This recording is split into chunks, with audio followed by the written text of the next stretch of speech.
Do you remember how weird the world got 2 years ago this past week?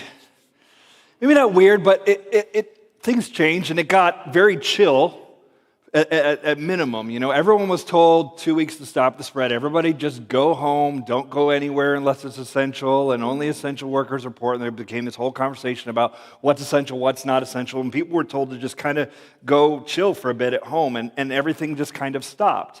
And everybody went home and watched Tiger King.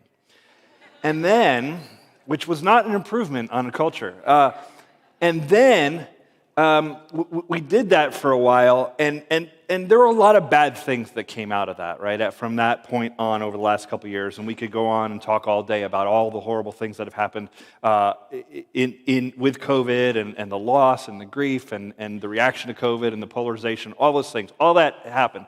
But if I could point to a good thing that came out of that period of time, and what came after that was, we were all put in timeout. Like it was like, you just need to calm down and just sit there for a minute and think about what you've done, or whatever. You know, like you had a moment to chill out in a way that you didn't, because people would always say, I'm so busy, I'm stressed, I got so much going on. And then suddenly you didn't have so much going on. You didn't drive to work, you couldn't go to the clubs, there was no sports games to go to, all of the things were like canceled. Your kids and all of their schedules, all that stuff was canceled. You just had to have family game night or something insane like that. You just had to do something quiet in your house because that's all that was available to you. And suddenly the thing we complain about the most that we don't have is time. And suddenly we had lots of time. And I think there's something about that that's good, because we long for it. We long for more downtime, more room to breathe for our souls. We long for some space, some margin, because we have busy lives. We end up working a lot. The average American works 86%. 86% of Americans work 45 hours a week or more. And then on top of that, we work a lot more than everyone else in the world. The average American works 137 more hours than the Japanese, and the Japanese are known for being very hardworking people. We work 260 hours a year more than the British, right? So it's a week plus of time extra than the British. We work 499 hours more than the French. No one's surprised,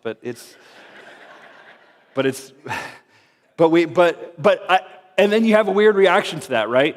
On the one hand, you go, some people will go, man, the French are lazy. And then other people would go, I mean, that sounds kind of nice. Like they get a couple more weeks off. Like that sounds kind of great. But we work a lot. And we don't notice we're doing this because everybody's doing it.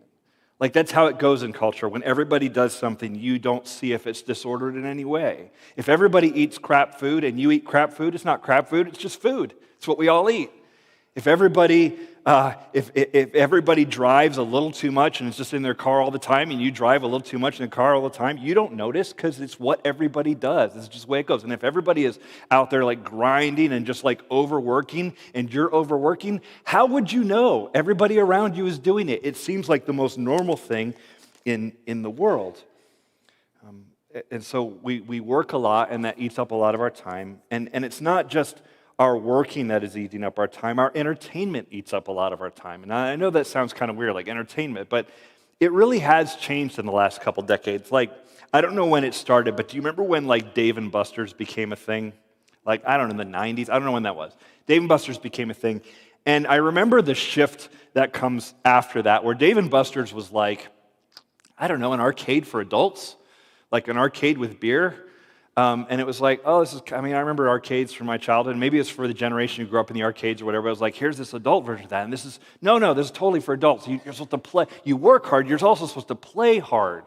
And I'm like, can't I do something that's not hard?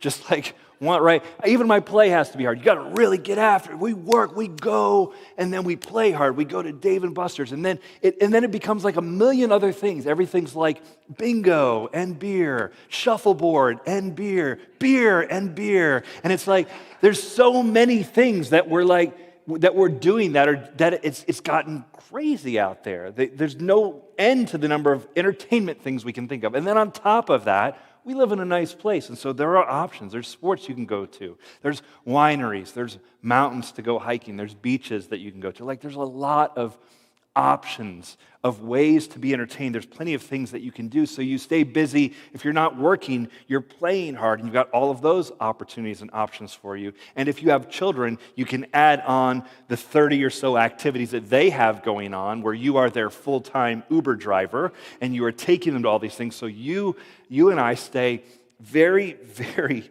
busy. And honestly, it's a bit exhausting, right? This isn't a new problem. It feels new. Some of that stuff, maybe our form of it is new, but it's not a new problem. God knows this, that we are going to grind ourselves down to the nub. God knows we are going to work too hard, and we're going to overwork, and we're going to burn out. And so He puts boundaries because we're going to overdo it. Like, for example, we talked about last week, food. Food is delicious, and God knows this about us. We're going to eat too much of it if we have access to it, and it's going to cause us all sorts of problems. Wine is enjoyable. A glass of wine is enjoyable, and God knows this about us. We're going to probably drink too much of it if it's enjoyable, and we're going to develop alcoholism. Sex is pleasurable, and we're going to go too far with it. We're going to get into porn and other things. Work can be very satisfying, but what we're going to do is overwork and go too far with that satisfaction, and we'll work too hard. And so God sets boundaries around these things and says, I know how you're made, and I know how the body, and I know how humanity is designed, because I designed you, and I'm going to put some limits around it, some boundaries, some guardrails, so you don't lose your mind, you know? And so we talked about one of those last week with fasting, and I want to talk about this one today with work, some boundaries. And to look at it, I want to take you to the very beginning of the Bible, because I think what we're going to talk about is a principle that is set from the beginning of time for us, that God set this out. In the beginning of the Scriptures, if you just open up the Bible to page 1, it is Genesis, a book about beginnings. And in Genesis chapter 1, verse 1, we read about the creation of the universe, and it says this: in the beginning, God created the heavens and the earth. The earth was without form and void, and darkness was over the face of the deep. And the Spirit of God was hovering over the face of the waters, and God said, let there be light, and there was light. This is how God starts. This is our origin story. This is how God started all that we see and where everything came from. And it's a powerful story. And if you read the rest of Genesis 1, we're not going to do it now, but if you read the rest, you'll find out that God does this in a period of days. Over 6 days, God creates the universe. And so you'll have a day where he creates the land and the sea, and then the fish and the birds and the land animals, and on day 6 he creates humanity. Now, whether you believe that is 6 literal days, like 6 24-hour periods, or if you believe that that's 6 periods of time that represent billions of years or whatever, it kind of doesn't matter. The point is, God does it all in this period. We call it 6 days, and that's his first week of work. I don't know what you did at work this week. Like, you know, maybe you had a good week. Maybe you crushed it. Maybe you got some sales. Maybe you taught some students. Maybe you saw some patients. Like, you did it. Maybe you had a great work week. I don't know what your work week was like, but it wasn't as good as God's first week. He made the life, the universe, and everything in his first week. If he had gone a second week, I don't know what he would have accomplished, because he got a lot done in week 1. But he works hard for 6 days, creating all that we see. And then there's a day 7. Genesis chapter 2 says it this way: thus the heavens and earth were finished, and all the host of them. And on the 7th day, God finished his work that he had done, and he rested on the 7th day from all his work that he had done. Man, if you're reading this for the first time, you didn't see that coming. You're reading about God's creation. He creates animals and plants and and people. And then it looks like at the beginning of Genesis 2, God basically just takes a day off, which is a little weird. Like, if he's a God, if he's all-powerful, does he need to take a day off? Like, did he really get to the end of that and be like, man, I'm kind of whipped from creating everything. It's exhausting being me. I'm going to just put my feet up today. Like, is that what happened? I was in Turkey last year, and I was in Istanbul. And we got an opportunity to go visit a mosque. It was one of the largest mosques in the country.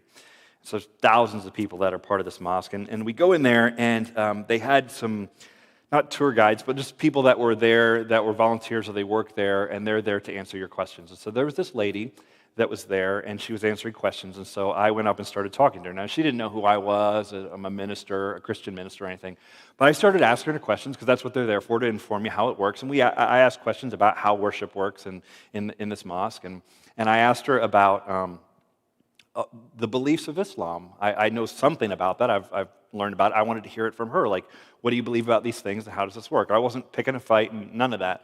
I was listening, and she said, in Islam, we believe in 4 holy books. I was like, all right. The Quran I knew about, right? So I was like, okay, the Quran, right? She said the Quran, and then the Pentateuch, which is the first 5 books of the Old Testament, Genesis, Exodus, Leviticus, that. The Psalms of David, so the book of Psalms, and the Gospels about Jesus. Those are our 4 holy books. Interesting that 3 of those are in our Bible, and then there's the Quran, right? She said, these are 4 holy books. She goes, but 3 of them have been corrupted, and the only one that's true and fully not corrupted is the Quran. That kicked up questions in my head, like, why would you have 4 holy books and then say 3 of them are bad? Why don't you just go with 1? I don't know. Just simplify the thing. But I'm efficient American. I'm probably just looking at this the wrong way. I didn't bring that up. I just said, what do you mean corrupted? Like, what happened? And then she points me to, she didn't say the verse number, but she points me to the verse I just read to you. And she said, in Genesis, it says that God created the earth in 6 days, and then on the 7th day, he rested. And I was like, yeah. And she said, well, if he's a God, he wouldn't need to rest. So you know that mankind went in later and added that part in. That's how you know that scripture's been corrupted, because a true God wouldn't need to rest like that. And I didn't argue. I was just, okay, that's interesting. But what I might have said was, it's not that God needs to rest. That's not the point. The point is, God is trying to set a pattern for us and show humanity this is how this is how it's supposed to work. This is how you're going to function. You will work, and then you will definitely not work. You will take this day off, this 7th day. Genesis chapter 2, verse 3 says it this way. So God blessed the 7th day and made it holy, because on it God rested from all his work that he had done in creation. So God works for 6 days, and on the 7th day, he takes this period of time and he makes it holy. Holy is a word that means set apart. So it is special, it is sanctified, it is this unique sort of special set apart day. And if you think of the word holy, you don't think of days as holy, probably. If I said to you, what is holy, you might think of a holy temple, a holy book, a holy man or a holy woman, like a holy garments, holy water. We're going to think of things as being holy. The very first thing in the Bible that is called holy is a period of time. It's the Sabbath day. It's this day of rest. It's the first time we are told, you are to take this thing, this time, and make it separate and pay attention to it. It's an important thing. This is how we were designed. We were designed by God to have these rhythms in our lives. We were designed to need food, so you have periods of eating and then not eating. We were designed to need sleep, so you have periods of activity and then you rest. We were designed to have this rhythm of Sabbath where we work and then we don't work. This is the way God ordered the creation, and it's a pattern there that we need to follow. Now, this pattern of creation, these principles of creation, the way we were made, God eventually makes it into laws for his people. So if you fast forward and you go to the next book of the Bible, in the book of Exodus, it is the story of the Israelite people who were enslaved in Egypt. They find themselves in Egypt from about 1800 something BC to about 1400 BC.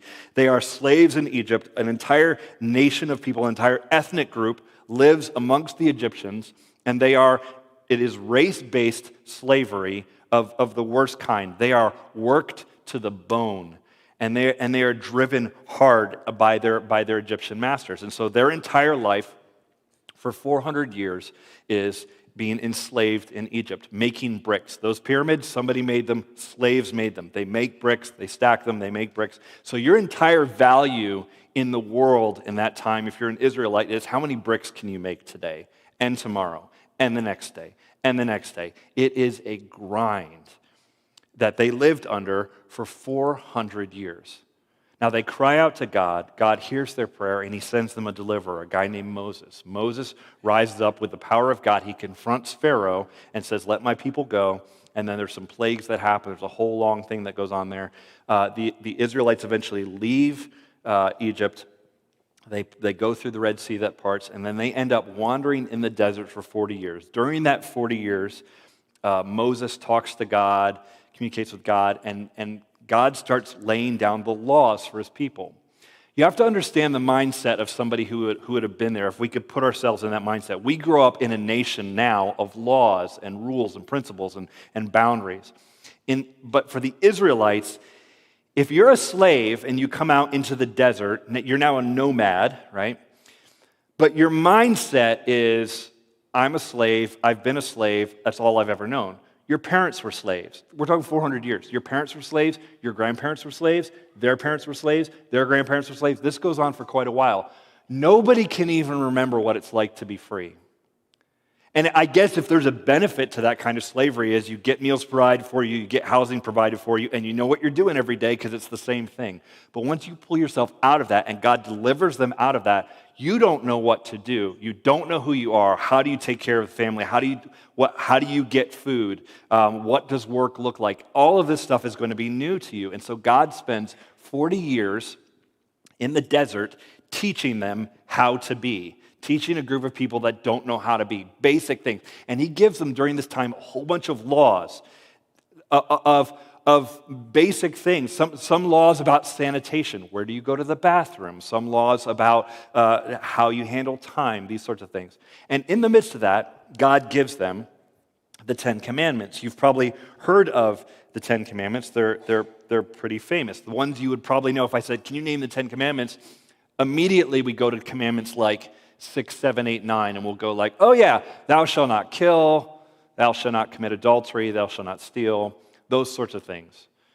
And so God gave those, yes, those are obvious ones that we know. God gave them those rules, and as, hey, this is the way to be in the world. Don't kill people. This doesn't seem like complicated moral reasoning, right? This isn't like, wow, who could ever think of such a high bar of morality? It's like real basic. Other people, do not kill them. Basic.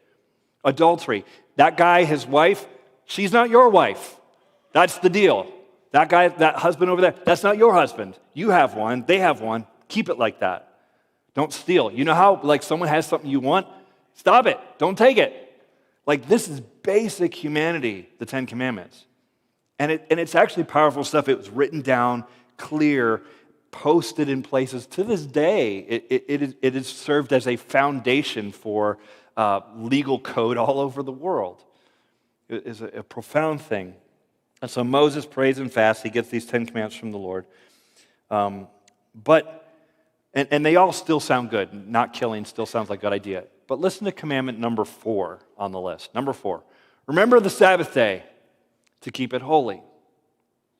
So in the midst of don't kill and all this stuff, God says, take a day off. And I want you to notice 2 words. Remember the Sabbath day to keep it holy. So remember, in other words, you're going to have to go way back in the history of the people and understand that before you were slaves, before all of that, Sabbath day was a thing. God designed in creation this. Moses wrote it down for you in Genesis so you know we can go back and look at it. This is the principle. You are supposed to have this day where you don't work. Remember that. Don't forget it. And remember means it didn't necessarily come from you. Like it came from the outside. God gave this to you.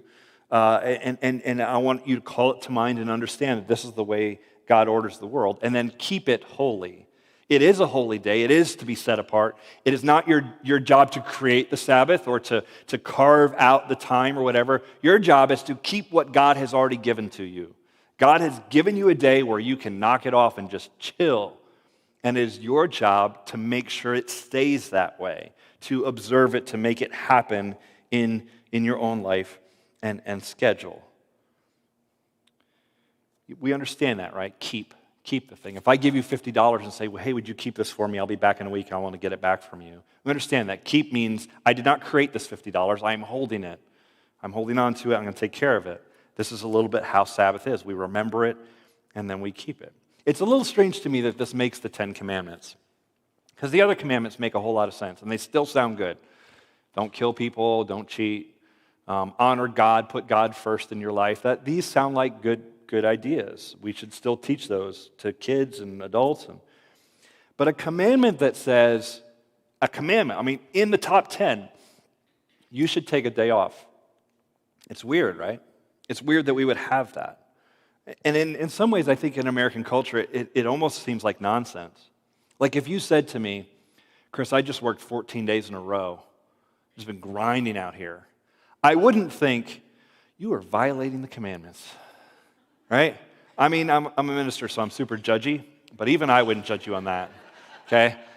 I would probably think, if you said, I work 14 days in a row, I would probably think, man, you're really important or busy. You got a lot going on. You must have some things you really got to take care of, right? That's how that lands on our ears, man. You're grinding, man. And we say that kind of stuff. Grind never stops, man. Grind never stops. I'm up before the enemy.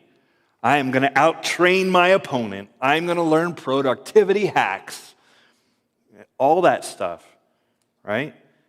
And so we break this commandment, and it's the only commandment you'll brag about, right? You'll be like, yeah, I worked 14 days in a row. You won't be like, yeah, I accidentally killed someone last week. You're not going to brag about it. You won't brag about breaking any of those commandments, but this one, you'll be like, it's because every day I'm hustling, that's what I do. And we'll brag about it. And I actually think God knew this. He knew this about us as well, that we're going to find a loophole. We're going to find a way around this commandment. We're going to be like, I know, yeah, but if I work a little extra, then I can get this is just a busy season. We're going to say all of those things. So God doesn't just give the commandment, remember the Sabbath day and keep it holy. He expands on it. Listen to the next verse about Sabbath. 6 days you shall labor and do all your work. But the seventh day is a Sabbath to the Lord your God. On it you shall not do any work. It's very clear, right? This is not vague. You shall not do any work. Who? Me? You. Or your son, or your daughter, your male servant, your female, they're servants, okay? Don't get hung up on that. Your male servant, your female servant, or your livestock, or the sojourner who is within your gates. So if you have foreigners living with you in the Exodus and all that.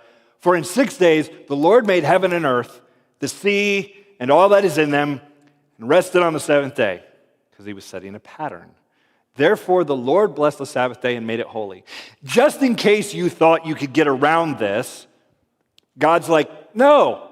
And let me be very specific, because people would be like, I'll take a Sabbath. My servant's going to keep working though. Is that cool? Because, grind never stops. I'll take a Sabbath, but I got this sojourner, this guy living with me, and I'm going to make sure he keeps working because, we can really get ahead if we just work this extra day. And God's like, in no uncertain terms, everybody I can think of naming, no, stop it. Don't work. And it's because they want to find a loophole, and so do we. The modern version of this sounds like, okay, I'll take a Sabbath, but there's just this email I need to send. I'll take a Sabbath, but I got a work call real quick. I'm just going to jump on a call real quick. This is what it sounds like when we do this, right? When we go around this commandment. Now look, there are laws in the Old Testament we don't follow, and this is where it gets thorny for people. There's a law that they had about not wearing two kinds of fabric. So like a cotton poly blend would be like right out in ancient Israel. I get it. They didn't look cool in rayon. It just wasn't a thing, whatever. All right. But you have to look closely and go, which of these things are laws for a nomadic people in a particular time and place, and which of them are just principles about the way God designed us? And with this one, it's a principle because it goes all the way back to creation, before there ever were laws. There's just something here about the way God wired up people to be. And when we live the way God wired us up, there's some harmony there, and we flourish. And when we buck the system and try to go outside of how God designs and orders humanity, we struggle. Another reason we're dialed into this idea of Sabbath is because Jesus affirmed it. In his day, so if you fast forward past the Exodus to 1400 years, In Jesus' day, in the first century in the Roman Empire, the Jews remembered the Sabbath day to keep it holy, and they got super legalistic about it. If you light a candle, you can't blow the candle out because that's work, and you can't work on the Sabbath day. You can't walk more than a quarter of a mile because that's work, and you can't do that on the Sabbath day. So if the law is remember the Sabbath and keep it holy, they had a couple hundred extra laws about how to remember the Sabbath and keep it holy, and this is where it gets. And so Jesus comes in contact with that a lot in his ministry. Anytime you're reading about Jesus in the Gospels and you read, and it was a Sabbath, you're basically, what you're reading is, it's going to be a problem. People are going to have a problem with what he's doing, like whatever he's doing, and it was on the Sabbath day. They're not going to like this. That's what it's saying. It's letting you know. And also, it was on that day when people were going to get real worked up about it. And listen to what Jesus says. One Sabbath, he was going through the grain fields, and as they made their way, his disciples began to pluck heads of grain. And the Pharisees were saying to him, these are religious leaders of the day, "Look, why are they doing what is not lawful on the Sabbath?" They're plucking heads of grain. That's work. And he said to them, "Have you never read what David did when he was in need and was hungry, he and those who were with him, how he entered the house of God in the time of Abiathar the high priest, and he ate the bread of the presence, which is not lawful for any but the priest to eat, and also gave it to those who were with him?" Like, there's precedent here, guys. And he said to them, "The Sabbath," this is important, "the Sabbath was made for man, not man for the Sabbath. So the Son of Man is Lord even of the Sabbath." Notice the legalism that creeps in there. The rule is, the law is, remember the Sabbath day and keep it holy. The legalism says you can't even pluck a head of grain. If your animal falls in a well, you can't get him. Or what? Like, just so many like crazy little rules and candles and all the walking and all like you can't do any of these things. Those are the rules around it. And Jesus goes, "No, here's the deal. This was made for you. God designed this for you, not for you to get nutty about it and feel like you're doing it for him. I'm going to Sabbath, and if I get it right, God will be pleased with me." No, this was designed for your benefit, for your rhythm, so you don't lose your mind. This was given to you by the Lord. It's not an arbitrary rule to follow. It is a principle of creation for your enjoyment and for your benefit. So, how could we do that today and benefit from it? Because I think it's needed. There's insanity. There's speed. There's pace of life. There's frustration. There's stress. There's anxiety. There's depression. There's all of the things in culture. And maybe we just need to take a day off. You know, I've wondered about the order of the 10 Commandments. The commandment to take a day off is Commandment 4. The commandment to not kill people is Commandment 6. And I just think there's something to that order. Like, if you would just take a day off, maybe you wouldn't kill anybody. Like, maybe you'd calm down a little bit and just follow. Don't even worry about, like, if you will get this right, you will not start doing those other things. I just wonder if there's something to that. So what would that look like for us today? Two things. Number one, decide to take a day each week where you will do no work. So pick a day in your week and do no work. This is different than, I'm going to Sabbath a little bit for 2 hours each night. Nope, that won't do. Take a day and mark it out and go, I need to unplug here. And on that day, don't work. And this is where, like, well, what counts as work? Because we're legalists, right? Gets into our head, well, can I mow the lawn? Look, take a day where you enjoy life, where you eat the things that you like, all the chocolate or all the whatever. Take a day where you gather with friends. You find people you like and go, man, let's hang out, let's do this thing. Take a day where you go on a hike.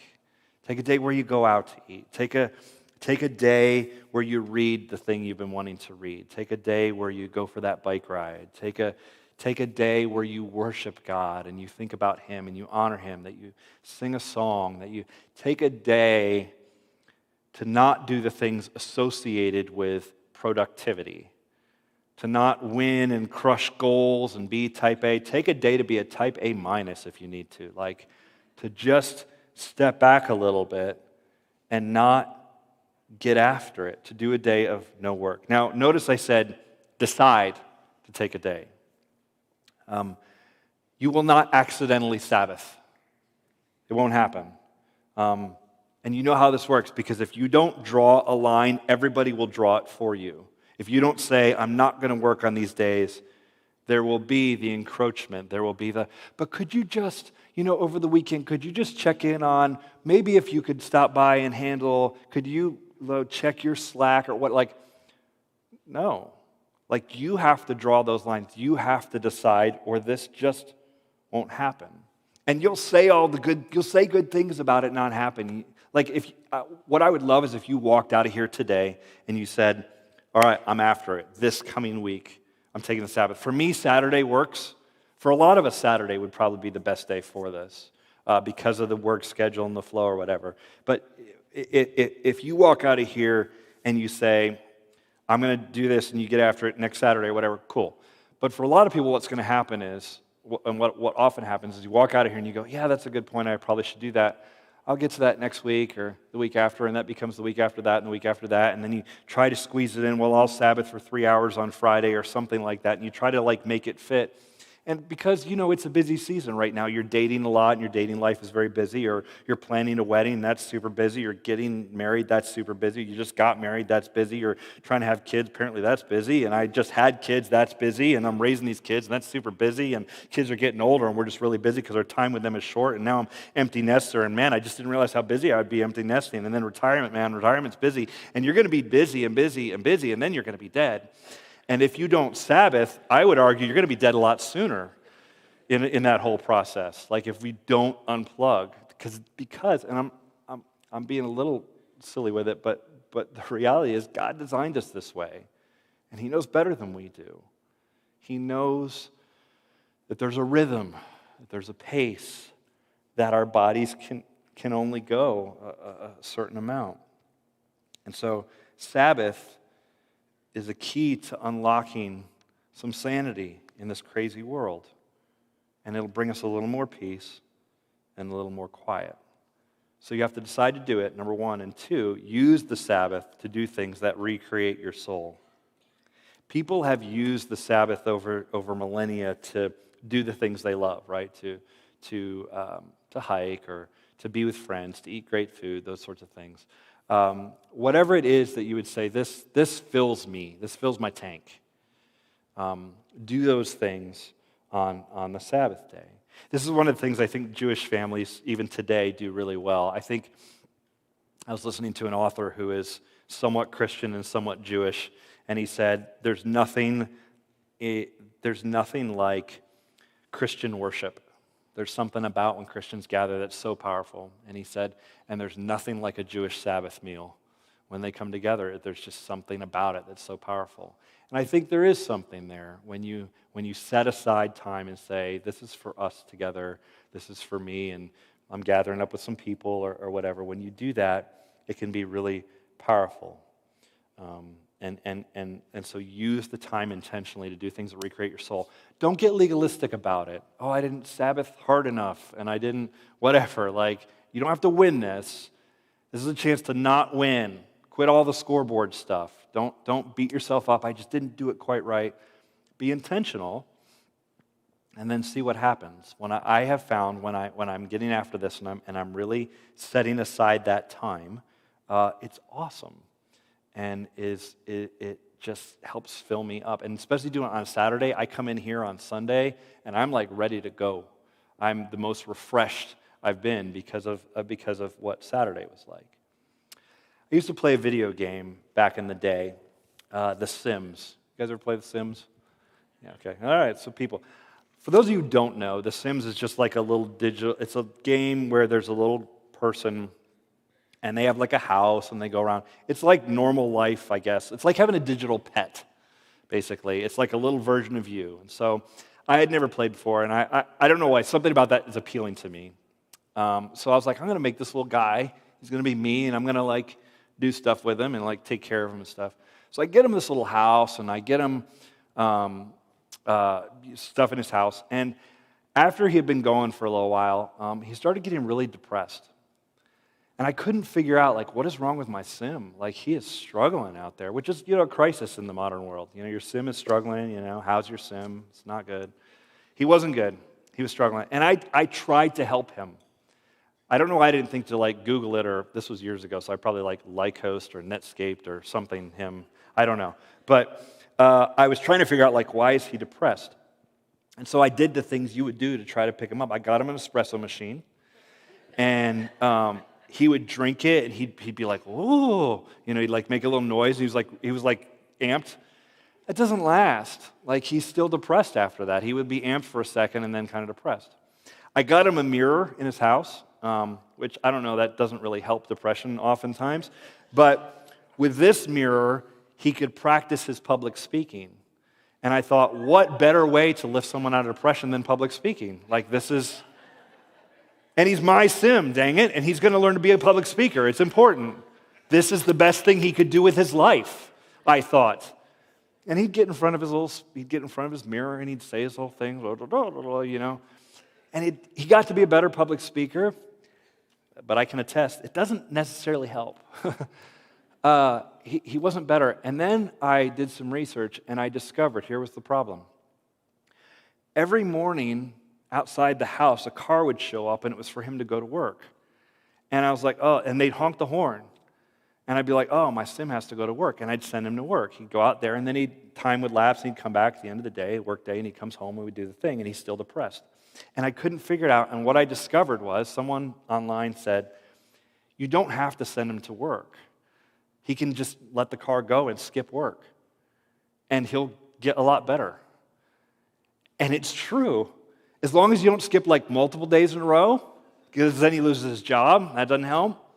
But I could skip like every other day, which is awesome, only in sim world. But it was awesome. And once I figured that out, he wasn't so depressed. And I just thought, I wonder if the creator of the Sims are onto something.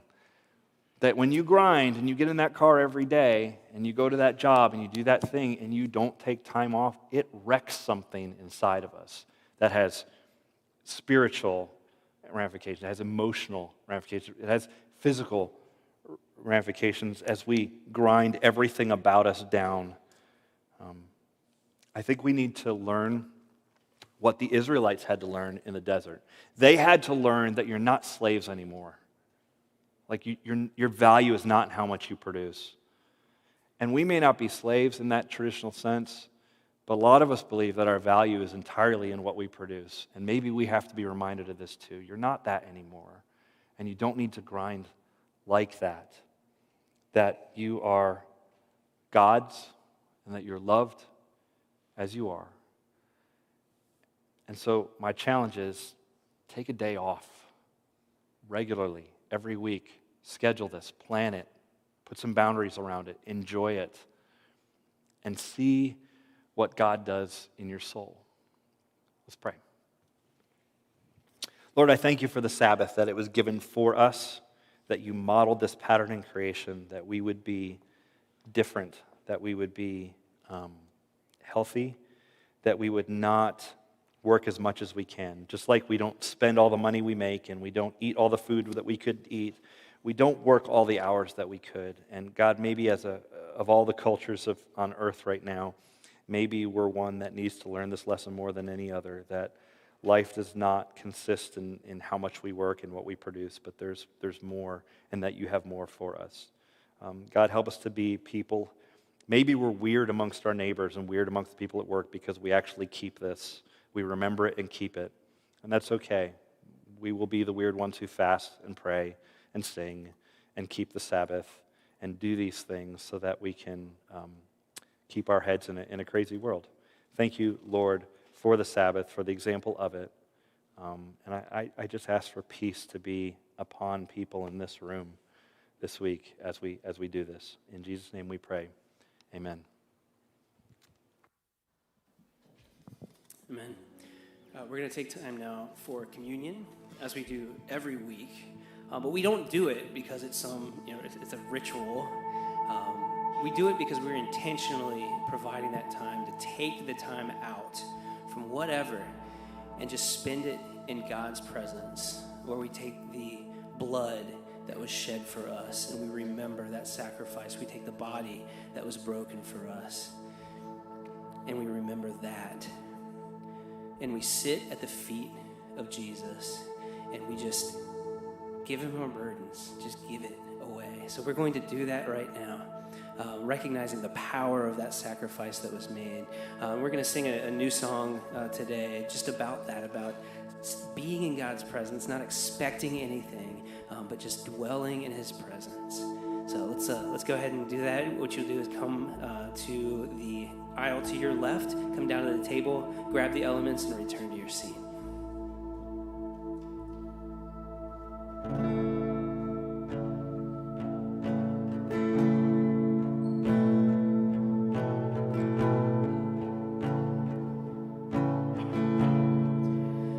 Caught up in your presence, and I just want to sit here at your feet. Caught up in this holy moment, I never want to leave.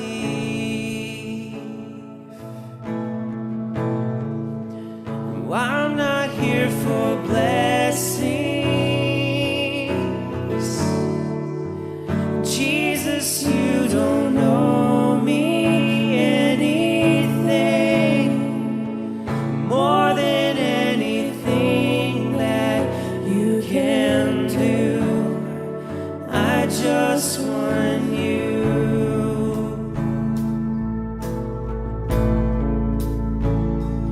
And I'm sorry when I've just gone through the motions. I'm sorry when I just sang another song. Take me back to where we started. I open up my heart to you. Oh, I'm sorry when I've come with my agenda. I'm sorry when I forgot that you're enough. Take me back to where we started. I open up my heart to you. Oh, caught up in your presence, I just want to sit here at your feet. Caught up in this holy moment, I never want to leave. No, I'm not here for blessing. Jesus, you don't owe me anything more than anything that you can do. I just want you. I just want you, and nothing else, and nothing else, nothing else will do. I just want you, and nothing else, nothing else, nothing else will do. I just want you, and nothing else, and nothing else, nothing else will do. I just want you, nothing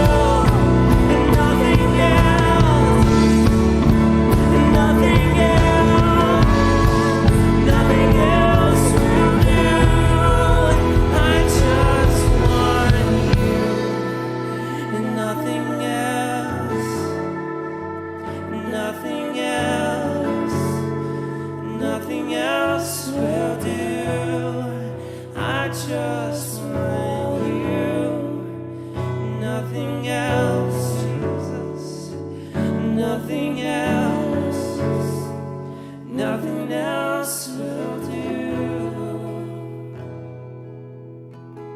I'm caught up in your presence, and I just wanna sit here at your feet. I'm caught up in this holy